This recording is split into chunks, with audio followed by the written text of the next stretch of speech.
তার কাছে ছিল না অধিনায়কের আর্মব্যান্ড, তবুও তিনি ছিলেন নেতা। কখনো সতীর্থদের দিক নির্দেশনা দিলেন, তো কখনো রেফারির সঙ্গে দলের প্রয়োজনে বিতর্কে জড়ালেন।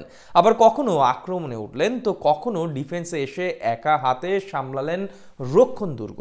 ফিনিশিংয়ে একের পর এক ব্যর্থতায় দল না জিতলেও বাংলার রাজপুত্র ছিলেন অনন্য, অনবদ্য। যেন মাঠের প্রকৃত নেতাই ছিলেন তিনি। মাঠের ফুটবলে অসাধারণ মেধা দিয়ে সামনে থেকে দলকে নেতৃত্ব দিয়ে এগিয়ে নিয়ে যাবার বাকি গল্পটা জানাচ্ছেন শ্রাবণ অনেক।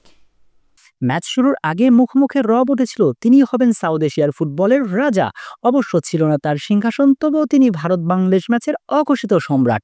ওই একজন হামজা দেওয়ান চৌধুরী ম্যাচে এটার ছাপও রেখেছেন অক্ষরে অক্ষরে। কখনো ডিফেন্স সামলালেন, তো কখনো আক্রমণে উঠেছেন। দলের বিপদের মুহূর্তে এগিয়ে এসেছেন সতীর্থদের পাশে। বল পাসিংয়েও সতীর্থদের দিয়েছেন দিক নির্দেশনা। নেতা না হয়েও তিনি ছিলেন মাঠের প্রকৃত নেতা। একেবারে সামনে থেকে পারফর্ম করে দলকে বাঁচিয়েছেন। অবশ্য জয় দিয়ে অভিষেকটা রাঙানো হয়নি তার, তবুও তিনি ছিলেন অনবদ্য, অসাধারণ, দুর্দান্ত। চলুন অসাধারণ সে হামজা চৌধুরীর গল্পটা আরো খুলে বলছি। দলের রেগুলার ক্যাপ্টেন নেই, দল পরিচালনায় এক এক সময় এক একজন, তবে সবার আগে এগিয়ে এসেছেন হামজা চৌধুরী। কে কোথায় কিভাবে কোন ট্যাক্সে খেলবেন সেসব মাঠে বসে নির্ধারণ করে দিয়েছেন। অভিষেক ম্যাচ করেও অভিজ্ঞতায় টাইটম্বুর হামজা নৈপুণ্য দেখিয়েছেন ভারতে। বাংলাদেশ দলের যে কোয়ালিটিফুল প্লেয়ার আছে তার প্রমাণ মিলেছে হামজার অন্তর্ভুক্তিতে। বিশেষ করে মাঠ পরিচালনায় হামজা ছিলেন বিশেষ পরিচালকের ভূমিকায়।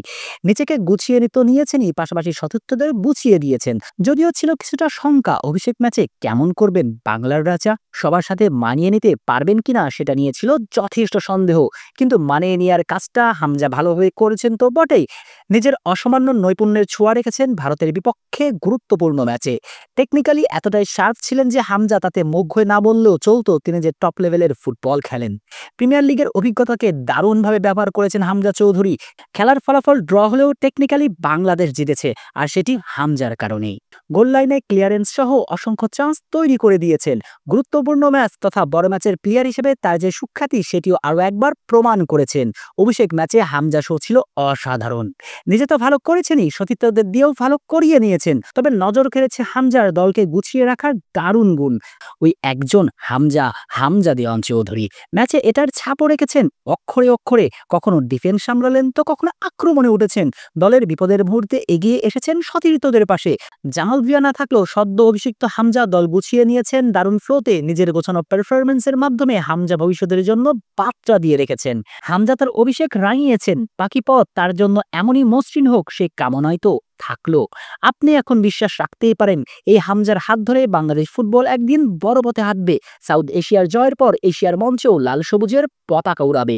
কে জানে একদিন সপ্তাহে বিশ্বকাপের পথেও হাঁটবে লাল সবুজের এই দেশটি।